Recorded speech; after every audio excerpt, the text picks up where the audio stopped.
Everyone welcome to our channel. So elimination ఎవరనేది అయితే పక్కా తేలిపోయిందండి, అది కూడా డిస్కస్ చేద్దాము. అలాగే మనకి సాటర్డే అప్డేట్స్ కూడా మాట్లాడుకుందాము. సో చాలా అప్డేట్స్ ఉన్నాయి, సాటర్డే అప్డేట్స్. నచ్చితే ఖచ్చితంగా లైక్ చేసి చూడండి, అలాగే సబ్స్క్రైబ్ చేయకపోతే సబ్స్క్రైబ్ చేయండి ఫ్రెండ్స్. సో సాటర్డే అప్డేట్స్ వచ్చేసి మాధురి గారికి ఆ ఇమ్యూనిటీ పవర్ అనేది తీస్తారంట. చాలా వార్నింగ్స్ వచ్చాయంట నాగ్ సార్ నుంచి. ఎందుకంటే ఆ వాయిస్ గురించి కానీ కళ్యాణ్ గురించి మాట్లాడిన మాటలు కానీ అన్నీ ప్లే అయ్యాయంట. మళ్ళీ ప్లే చేసిన తర్వాత ఆడియన్స్ పోల్ కూడా తీసుకున్నారంట. సో మాధురికి అసలు ఎవ్వరూ సపోర్ట్ చేయలేదంట, ఆడియన్స్ నుంచి కూడా సపోర్ట్ రాలేదంట.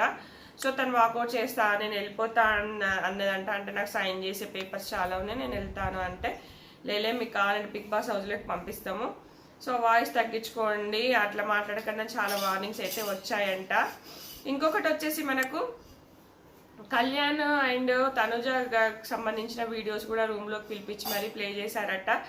అమ్మాయిల పిచ్చోడు అన్నది, ప్లస్ అమ్మాయిల పిచ్చోడు అది ఇది గోకుతాడు అవన్నీ కూడా 50% కళ్యాణ్కి సపోర్ట్ చేశారట, 50% సపోర్ట్ చేయలేదట. కాబట్టి కళ్యాణ్కి తనుజకి మధ్యలో ఏవైనా వచ్చే అవకాశాలు ఉన్నాయి. ఇంకా వాళ్ళు మాట్లాడుకోరేమో, ఇంకా దూరంగా ఉండడమో. అలాగే నాగ్సార్ నుంచి కూడా చిన్న సైజు వార్నింగ్ కళ్యాణ్కి వచ్చిందంట.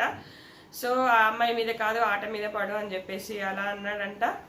ఇదైతే ఇంకా ఖచ్చితంగా కళ్యాణ్ అయితే గేమ్ మార్చుకోబోతున్నాడు. తనుజకు కూడా 2 చప్పట్లు కలిస్తేనే వస్తుంది కదా ఏదైనా కూడా. సో తనుజ సైడ్ కూడా ఉంది అన్నట్టుగా మాట్లాడితే తనుజ దానికి చాలా మంచి ఎక్స్ప్లెనేషన్ ఇస్తే తనుజకు 100% సపోర్ట్ వచ్చిందంట.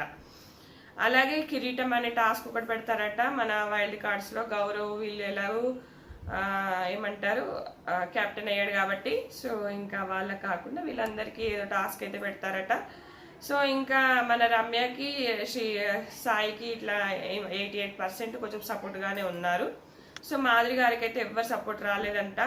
సో మరి ముందు మాధురితో ఇమ్యూనిటీ ఉంది కాబట్టి అందరూ సపోర్ట్ చేశారు. మరి ఇప్పుడు మాట్లాడతారో లేదో, మరి ఇమ్యూనిటీ పవర్ లేదు కాబట్టి సో కొంచెం ఇన్సల్ట్గా ఫీల్ అయి ఉంటారు. ఏం జరిగిందో ఏమో, అంటే మరీ అంత ఫైర్ ఏం ఉండదు. ఈ డిస్కషన్స్ అయితే వీడియోస్ అయితే ప్లే అవుతాయి. సో అలాగే డీమాన్ రీతికి కూడా వీడియోస్ ప్లే చేశారంట. ఎందుకంటే డీమాన్ డబల్ అటు ఇటు మాట్లాడుతున్నాడు, అటు ఇటు నాటకాలు ఆడుతున్నాడు కాబట్టి. సో డీమాన్కి కూడా రీతుకి కూడా రియలైజేషన్ వస్తుంది. ఎందుకంటే మా ఇద్దరి మధ్యలో లవ్ కాదు, మేమిద్దరం ఫ్రెండ్సే అని చెప్పి మనకు రాయేష దగ్గర, మళ్ళీ ఇంకో అమ్మాయి రమ్య దగ్గర చెప్పడం జరిగింది కదా, అవి కూడా వీడియోస్ ప్లే చేశారట. సో వీళ్ళిద్దరు విడిపోయి గేమ్ ఆడతారేమో చూద్దాము. సో ఇంకొకటి వచ్చేసి నాకు వచ్చిన ఇన్ఫర్మేషన్ ప్రకారం ఇద్దరు ఏవీలు అయితే రెడీ అయ్యాయి, రాము ఏవి, దివ్య ఏవి. సో రాము దివ్యలో ఎవరైనా ఎలిమినేట్ అవ్వచ్చు, మోస్ట్లీ రాము అనుకుంటున్నాను. ఎందుకంటే రాముకి ఒకవేళ చెప్పలేము, అబ్బా రూరల్ ఓటింగ్ ఏమైనా పడ్డదో ఏమో చెప్పలేము. లేదు అంటే ఏదైనా పవర్ అస్ట్రా యూజ్ చేస్తే కనుక ఇమ్ము దగ్గర వీళ్ళు నో ఎలిమినేషన్ ఉండే అవకాశం ఉంది. సో రాము ఎలిమినేట్ అవుతాడా, దివ్య నా ఇద్దరిలో ఎవరైనా, లేకపోతే ఏదైనా షేకింగ్ ఏమైనా ఉంటే భరణీయ. నాకు తెలిసైతే ఇద్దరు దివ్య అండ్ రాము ఏ వీళ్ళు రెడీ అయ్యాయి కాబట్టి వీళ్ళిద్దరిలో ఎవరైనా, అంటే నాకు తెలిసి రాము అవ్వచ్చు.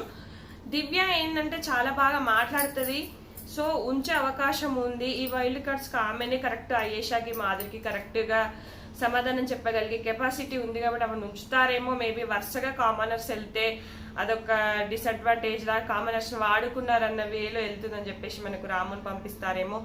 లేదా ఏదైనా ట్విస్ట్ జరిగి భరణి గారు వెళ్ళిపోతారు, ఏదైనా జరగచ్చు. అబ్బా ఈ ముగ్గురులోనే ఎలిమినేషన్ ఉండే అవకాశం ఉంది. సో నచ్చితే ఖచ్చితంగా లైక్ చేయండి, అలాగే వీలైతే హైప్ కూడా చేయండి. Thanks friends, thanks.